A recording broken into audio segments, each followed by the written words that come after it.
Gornja ploča nudi dva tipa spoja koji utječu i na izgled i na čvrstoću konstrukcije.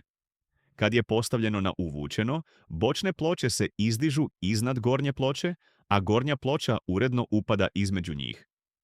Time se dobiva tradicionalni kutijasti izgled u kojem bočne ploče vizualno uokviruju gornju ploču.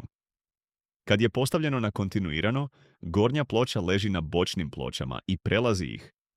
Ova postavka daje preciznu kontrolu nad bočnim prepustima koje možete zasebno podešavati za lijevu i desnu stranu. Ako želite da gornja ploča prelazi korpus, postavite tip spoja na kontinuirano i prilagodite vrijednosti prepusta, primjerice 20 mm s obje strane. Također možete postaviti prednje uvučenje na negativnu vrijednost, npr. -20 mm, kako biste izveli prepust prema naprijed. Na taj način dobit ćete ormarić s gornjom pločom koja ima prepust sa svih strana. Imajte na umu da se prepust računa izvan definiranih dimenzija korpusa. Primjerice, ormarić širine 600 mm s 20 mm prepusta na obje strane imat će gornju ploču širine 640 mm. Zadana postavka debljine korpusa primjenjuje se na sve komponente, ali je možete pojedinačno promijeniti za svaki dio. Primjerice, opću debljinu korpusa možete postaviti na 18 mm, a samo gornju ploču na 36 mm, čime dobijete prepoznatljiv dizajn s debelom gornjom pločom i prepustima. Gornja se ploča može konfigurirati na više načina.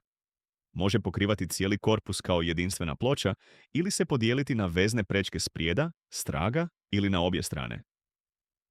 Možete odabrati vodoravnu ili okomitu orijentaciju, prečki te podesiti i uvučenje i širinu svake prečke za detaljnu prilagodbu. Po potrebi, gornju ploču možete u potpunosti ukloniti.